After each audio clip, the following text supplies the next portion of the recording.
Everyone, welcome back to my channel rainbow creation. ఇప్పుడు మనం ఆవకాయ పచ్చడి ఎలా చేసుకోవాలో చూద్దాం. వాటర్లో కొంచెం సాల్ట్ వేసుకొని మంచిగా వాష్ చేసుకోవాలి, తడి లేకుండా తుడుచుకోవాలి.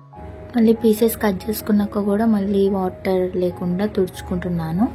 దాని లోపల పిక్క ఉంటుంది కదా, అది లేకుండా చూసుకోవాలి.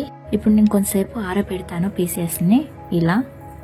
ఇప్పుడు నేను 100 గ్రామ్స్ మెంతులు రోస్ట్ చేస్తున్నాను. చిన్న మంటలో రోస్ట్ చేయాలి. సేమ్ జీలకర్ర కూడా 100 గ్రామ్స్ తీసుకొని రోస్ట్ చేసుకున్నాను. ఆవాలు కూడా 100 గ్రామ్స్ తీసుకున్నాను. ఈ మూడు మనం మిక్సీ పట్టాలి. విడివిడిగా మిక్సీ పట్టుకుంటున్నాను. ఇప్పుడు నేను పల్లి ఆయిల్ తీసుకొని హీట్ చేసుకుంటున్నాను. ఈ సైజ్ పీసెస్ అయితే సరిపోతుంది పచ్చడికి. 4 కిలోలు తీసుకున్నాను. వీటి కొలత నేను చెప్తాను చూడండి. ఫస్ట్ కారం 750 గ్రాములు, ఉప్పు 1 కిలో తీసుకున్నాను. ధనియాల పొడి, జీలకర్ర పొడి, మెంతు పొడి ఇవి 100 గ్రామ్స్ తీసుకున్నాను. 100 గ్రాములు. 1/2 కిలో ఎల్లిగడ్డలు మిక్సీ పట్టాను ఇలా.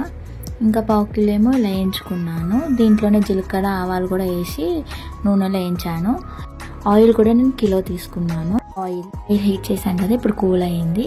ఇప్పుడు మనం ప్రాసెస్ స్టార్ట్ చేద్దాం.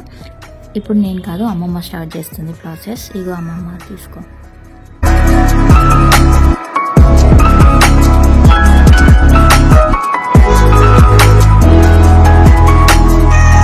ఇప్పుడు మనం పక్కన పెట్టుకున్న కారం, ఉప్పు, జీలకర్ర పొడి, మెంతు పొడి, ఆవాల పొడి, ఎల్లిగడ్డ పేస్ట్ కూడా వేసుకుంటున్నాను. అన్ని ముక్కలకి మంచిగా పట్టేటట్టు నీట్గా కలుపుకోవాలి.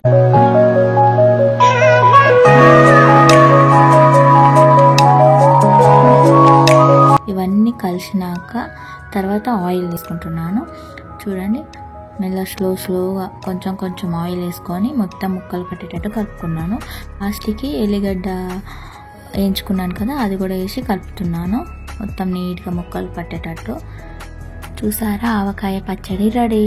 వేడి వేడి అన్నంలో ఈ ఆవకాయ పచ్చడి కలుపుకొని తింటే ఆ టేస్టే వేరే.